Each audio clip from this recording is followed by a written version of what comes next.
നമസ്കാരം. ഇത്തവണത്തെ ദേശീയ അവാർഡ് എല്ലാവരും കണ്ടു കാണല്ലോ. സത്യം പറഞ്ഞാൽ പല അവാർഡുകളും കണ്ടപ്പോൾ ചിരിയാണ് വന്നത്. അതിനകത്ത് യാതൊരു തർക്കവുമില്ല. പ്രധാനമായും കേരള സ്റ്റോറി എന്ന് പറയുന്ന സിനിമയ്ക്ക് കൊടുത്ത അവാർഡ് ഒന്ന് നോക്കിക്കേ. ബെസ്റ്റ് സിനിമാറ്റോഗ്രാഫി, ബെസ്റ്റ് ഡയറക്ടർ എന്ന അവാർഡാണ്. കേരള സ്റ്റോറി എന്നാണ് ആ സിനിമയുടെ പേര്.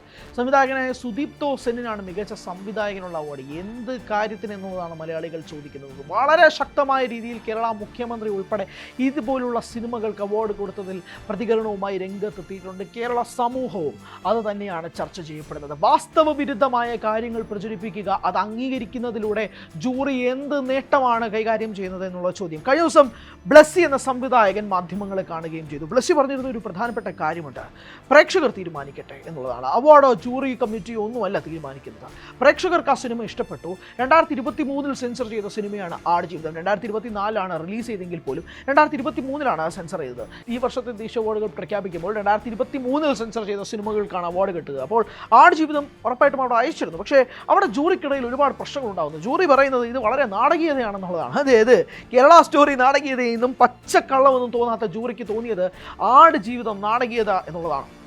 അതും ആലോചിക്കുക. സുനിൽ കേസിൻ്റെ സിനിമാറ്റോഗ്രഫി, AR റഹ്മാൻ്റെ music, sound designing Resul Pookutty. ആ സിനിമ കണ്ട ആരെങ്കിലും ആ സിനിമ നെഞ്ചിൽ നിന്നും മറക്കാൻ സാധിക്കുമോ? പൃഥ്വിരാജിൻ്റെ അഭിനയം, ഗോകുൽ എന്ന നടൻ്റെ അഭിനയം, ഇതെല്ലാം നോക്കി കാണുമ്പോൾ എങ്ങനെയാണ് എന്നുള്ള ഒരു വലിയ ചോദ്യം നിലനിൽക്കുക. ആടുജീവിതത്തിന് ഒറ്റ അവാർഡില്ല. അതാണ് ഇവിടെ പ്രശ്നം. അല്ലാതെ പൃഥ്വിരാജിന് അവാർഡ് കിട്ടണമെന്നോ, ഗോകുലിന് അവാർഡ് കിട്ടണമെന്നോ, സുനിൽ കേസിന് അവാർഡ് കിട്ടണമെന്നോ, റസൂൽ പൂക്കുറ്റിക്ക് അവാർഡ് കിട്ടണമെന്നോ, AR റഹ്മാൻ ആ സിനിമയുമായി ബന്ധപ്പെട്ട അവാർഡ് കിട്ടണമെന്നോ, മികച്ച സംവിധായകനായ ബ്ലസ്സിക്ക് അവാർഡ് കിട്ടണമെന്നോ എന്നുള്ളതല്ല വാദം. ആടുജീവിതം എന്തുകൊണ്ടാണ് ഒരു അവാർഡ് ലിസ്റ്റിൽ പോലും ഉണ്ടാവാതിരുന്നത് എന്നുള്ള ഒരു വലിയ ശക്തമായ ചോദ്യമാണ് മലയാളി പ്രേക്ഷകർ ഉന്നയിക്കുന്നത്. ആ ചോദ്യത്തിന് വലിയൊരു അടിസ്ഥാനമുണ്ട്. കാരണം പ്രധാനമായും ഈ സിനിമ എന്ന് പറയുന്നത് തന്നെ അത്രമാത്രം കഷ്ടപ്പെട്ടെടുത്ത സിനിമ. 16 വർഷത്തോളം ഒരു സംവിധായകൻ്റെ സ്വപ്നം. ആ സിനിമയുടെ ഔട്ടും അങ്ങനെയാണ്. 16 വർഷം ചുമ്മാ കഷ്ടപ്പെട്ടിട്ട് കാര്യമില്ലല്ലോ. ആ സിനിമയുടെ ഔട്ടും അങ്ങനെയാണ്. അതിഗംഭീരമായ സിനിമയായിട്ട് മാറുമ്പോൾ പോലും എന്തുകൊണ്ട് ആ സിനിമയ്ക്ക് ഒരു കാറ്റഗറിയിൽ പോലും അവാർഡില്ല എന്നൊരു വലിയ ചോദ്യം മലയാളി പ്രേക്ഷകർ ഉന്നയിക്കുന്നുണ്ട്. അതോടൊപ്പം തന്നെയാണ് ഏവരെയും രോഷാകുലരാക്കുന്നത് കേരള സ്റ്റോറി പോലൊരു സിനിമയ്ക്ക് 2 അവാർഡുകൾ കിട്ടുന്ന ഒരു കാര്യം കൂടിയാണ് ഏവർക്കും ചോദിക്കാനുള്ളത്. മുഖ്യമന്ത്രിയും സാംസ്കാരിക മന്ത്രിയും ഒക്കെ ചോദിക്കുന്ന ചോദ്യവും അത് തന്നെയാണ്. സാധാരണ കേരള സമൂഹം ചോദിക്കുന്ന ചോദ്യവും അത് തന്നെയാണ്. ഈ സിനിമ റിലീസ് ചെയ്തതിന് ശേഷം ഇത് കേരളത്തിൻ്റെ കഥയെയല്ല, ഇതൊരു പക്ക മാനിപ്പുലേറ്റഡ് സിനിമ മാത്രമാണ്. ആളുകളുടെ എണ്ണം കൂട്ടുന്നു. പ്രത്യേകിച്ച് ആ സിനിമയ്ക്കകത്ത് പറയുന്നത് 32,000-ഓളം ആളുകൾ എന്നാണ് പറയുന്നത്. അതൊക്കെ ഏത് കണക്കാണ്, ഏത് കേരളമാണ് എന്നത് കേരളം തന്നെ അന്ന് ചോദിച്ചിരുന്ന ചോദ്യമാണ്.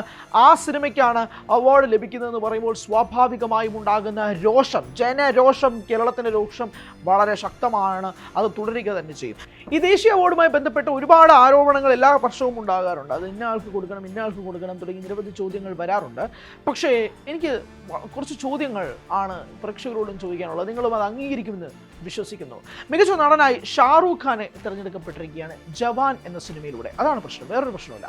ഷാറൂഖ് ഖാൻ എന്ന നടൻ മികച്ച നടൻ തന്നെയാണ്. എത്രയോ വർഷങ്ങളായി നമ്മുടെ സമൂഹത്തെ 33ഓളം വർഷമായിട്ട് ഇന്ത്യൻ ഇൻഡസ്ട്രി ഭരിക്കുന്ന ഒരു വ്യക്തിയും കൂടിയാണ്. പക്ഷേ അദ്ദേഹത്തിന് ഇതുവരെ ഒരു നാഷണൽ അവാർഡ് കിട്ടിയിട്ടില്ല. ആദ്യമായിട്ടാണ് അദ്ദേഹം നാഷണൽ അവാർഡ് സ്വീകരിക്കുകയും ചെയ്യുന്നത്. ചക്ത ഇന്ത്യക്കും സ്വദേശിനും ഒന്നും കിട്ടാത്ത ആ അവാർഡ് എന്തുകൊണ്ട് ജവാന് കിട്ടിയെന്നൊരു ചോദ്യം വളരെ പ്രസക്തമായിട്ട് തന്നെ ഉയരുകയും ചെയ്യുന്നുണ്ട്. കഴിഞ്ഞ ദിവസം ഉർവശി ഒരു മാധ്യമത്തെ കണ്ടപ്പോൾ ഉർവശി ചോദിച്ച പ്രധാനപ്പെട്ട ചോദ്യങ്ങളുണ്ട്. എന്തുകൊണ്ട്, ഏത് മാനദണ്ഡത്തിലാണ് ജൂറി നടിയെയും സഹനടിയെയും വ്യത്യസ്തമാക്കുന്നതെന്ന് ജൂറി തീരുമാനിക്കണം. അല്ലാതെ ഒരു അവാർഡ് പ്രഖ്യാപിക്കുന്നു, അത് വാങ്ങിച്ചുകൊണ്ട് പോകണമെന്ന് പറഞ്ഞാൽ അത് നടപടിയാവില്ല, അത് ശരിയാവില്ല എന്നുള്ളതാണ്. ഉർവശി വളരെ ശക്തമായിട്ടാണ് ജൂറിക്കെതിരെ സംസാരിക്കുകയും ചെയ്തത്. ഏത് മാനദണ്ഡത്തിൽ? നമുക്ക് അഭിമാനം ഉണ്ടാകുന്ന 4 അവാർഡുകളാണ് മലയാളത്തിന് കിട്ടിയത്. ഒന്ന് പ്രൊഡക്ഷൻ ഡിസൈനറായിട്ട് മോഹൻദാസ് 2018 ഏറ്റവും ഡിസേർവിംഗ് ആയിട്ടുള്ള അവാർഡാണ്. മികച്ച എഡിറ്ററായി മിഥുൻ മുരളി പൂക്കാലം എന്ന സിനിമയിലൂടെ ദേശീയ അവാർഡ് സ്വന്തമാക്കി. അതോടൊപ്പം മികച്ച സഹനടിയായി ഉർവശി 2ാമത്തെ ദേശീയ അവാർഡ് സ്വന്തമാക്കിയപ്പോൾ വിജയരാഘവൻ എന്ന മലയാളികൾ പ്രേക്ഷകർ സ്നേഹത്തോടെ കുട്ടേട്ടൻ എന്ന് വിളിക്കുന്ന വിജയരാഘവൻ തൻ്റെ ജീവിതത്തിലെ കരിയറിലെ ആദ്യത്തെ ദേശീയ അവാർഡ് സ്വന്തമാക്കുന്നു പൂക്കാലം എന്ന സിനിമയിലൂടെ മികച്ച സഹനടനായി. അതുകൊണ്ട് തന്നെ ഉർവശി ചോദിക്കുന്ന ചോദ്യം, എന്ത് മാനദണ്ഡത്തിലാണ് മികച്ച നടൻ, സഹനടൻ? എന്തുകൊണ്ട് മികച്ച നടിക്ക് ഷെയറിംഗ് വന്നില്ല? റാണി മുഖർജിയോടൊപ്പം എന്തുകൊണ്ട് ഉർവശി എന്ന പേര് മികച്ച നടിയായില്ല എന്ന ചോദ്യം ഉർവശി ചോദിക്കുന്നു. അതോടൊപ്പം തന്നെ വിജയരാഘവനെ മികച്ച സഹനടനാക്കിയത് എന്തിൻ്റെ അടിസ്ഥാനത്തിലാണെന്നൊരു ചോദ്യം ചോദിക്കുകയാണ്. എന്തുകൊണ്ട് മികച്ച നടൻ അവാർഡ് വിജയരാഘവന് കിട്ടിയില്ല എന്നൊരു ചോദ്യം ഉർവശി ചോദിക്കുന്നു. ഇത് ഉർവശിക്ക് മാത്രം ചോദ്യമല്ല, കേരള സമൂഹത്തിലെ ഈ സിനിമ വളരെ സൂക്ഷ്മമായി നിരീക്ഷിക്കുന്ന പലരും ചോദിക്കുന്ന ഒരു ചോദ്യവും കൂടിയാണ് ഇത്. ഈ ചോദ്യങ്ങൾക്കൊന്നും മറുപടി ഇല്ലാത്തതുപോലെ തന്നെയാണ് കേരള സ്റ്റോറി പോലൊരു സിനിമയ്ക്ക് അവാർഡ് കിട്ടുമ്പോഴേക്കും ഉയരുന്ന രോഷം എന്ന് പറയുന്നത്. എന്തിനാണ് വാസ്തവ വിരുദ്ധമായ കാര്യങ്ങൾ ജൂറി അംഗീകരിക്കുന്നതോടുകൂടി തന്നെ തലപ്പത്തുള്ളവരും ഈ സിനിമയെ അംഗീകരിക്കുകയല്ലേ എന്നൊരു നറേറ്റീവ് രൂപപ്പെടുകയും ചെയ്യുന്നുണ്ട്. അതോടൊപ്പം ഉയരുന്ന മറ്റൊരു ചോദ്യമാണ് ബ്ലെസ്സിയുടെ ആടുജീവിതം എന്ന സിനിമയ്ക്ക് എന്തുകൊണ്ടാണ് ഒരു അവാർഡ് കാറ്റഗറിയിൽ പോലും പരിഗണിക്കപ്പെടാതിരുന്നത് എന്നുള്ളതാണ്. അത് ഏറ്റവും കൂടുതൽ ആളുകൾ സോഷ്യൽ മീഡിയയിൽ പ്രത്യേകിച്ച് പറയുന്ന കാര്യം പൃഥ്വിരാജിൻ്റെ സിനിമയായ എംപുരാൻ എന്ന സിനിമ മാർച്ച് 27, 2025 റിലീസ് ചെയ്ത സിനിമയാണ്. ഈ വർഷം തന്നെ റിലീസ് ചെയ്ത സിനിമയാണ്. ആ സിനിമയ്ക്കും കേന്ദ്ര സർക്കാരിനുമെതിരെ ഒരുപാട് വിമർശനങ്ങൾ കാര്യങ്ങളൊക്കെ ഉണ്ടായത്. പിന്നീട് അത് റീസെൻസറിങ് ചെയ്യേണ്ട അവസ്ഥ വരെ വന്നു. ഇതെല്ലാം കേന്ദ്രത്തിനെതിരെയുള്ള നിലപാട് കാരണമാണ് പൃഥ്വിരാജിൻ്റെ സിനിമയെ പൂർണ്ണമായും തഴഞ്ഞത് എന്നൊരു ആരോപണം സോഷ്യൽ മീഡിയയിൽ ഉയരുകയും ചെയ്യുന്നുണ്ട്. ഇങ്ങനെ പല രീതിയിലുള്ള ആരോപണങ്ങൾ പ്രത്യാരോപണങ്ങളൊക്കെ തന്നെ ഈ ദേശീയ അവാർഡുമായി ബന്ധപ്പെട്ട് ഉയരുന്നുണ്ട്. വളരെയധികം ഈ വർഷത്തെ ദേശീയ അവാർഡ് സൂചിപ്പിക്കുകയാണെങ്കിൽ തന്നെ ഒരുപാട് വിവാദങ്ങൾ നിൽക്കുകയാണ്. പ്രത്യേകിച്ച് അവാർഡ് കൊടുത്തവരും അല്ലെങ്കിൽ എന്ത് മാനദണ്ഡത്തിലാണ് അവാർഡ് കൊടുത്തതെന്ന് ചോദ്യമൊക്കെ തന്നെ ഉയരുകയും ചെയ്യുന്നുണ്ട്. കഴിഞ്ഞ വർഷങ്ങളെ പോലെ അല്ല.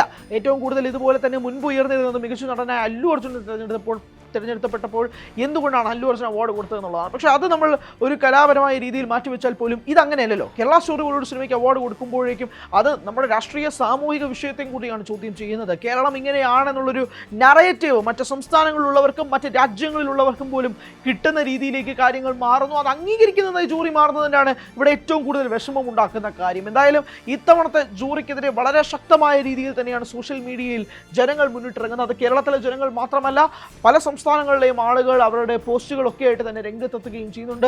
ഇതിന് എന്ത് മറുപടിയാണ് ജൂറിയുടെ ഭാഗത്തു നിന്നും അല്ലെങ്കിൽ ജൂറി മെമ്പേഴ്സിന്റെ ഭാഗത്തു നിന്നും ഉണ്ടാവുക എന്നുള്ളത് വരും നാളുകളിൽ അറിയേണ്ടതുണ്ട്. അതോടൊപ്പം തന്നെ നടി ഉർവശി ഉന്നയിച്ച ഇതുപോലുള്ള ആരോപണങ്ങൾ, സംവിധായകൻ ബ്ലെസ്സി പറഞ്ഞ കാര്യങ്ങൾ, ഇതെല്ലാം തന്നെ ഒരു കലാകാരൻ എന്ന രീതിയിൽ അല്ലെങ്കിൽ കലാകാരി എന്ന രീതിയിൽ അവരുടെ മാനസിക വിഷമം അവർ പറയുമ്പോൾ അത് അംഗീകരിക്കുകയാണ് കേരള സമൂഹം എന്നുള്ളതാണ്. അതുകൊണ്ട് തന്നെ ദി കേരള സ്റ്റോറി പോലൊരു സിനിമ അവാർഡിന് അർഹിച്ചിരുന്നോ? പ്രേക്ഷകർ പറയൂ, കമന്റിലൂടെ രേഖപ്പെടുത്തും. Thank you.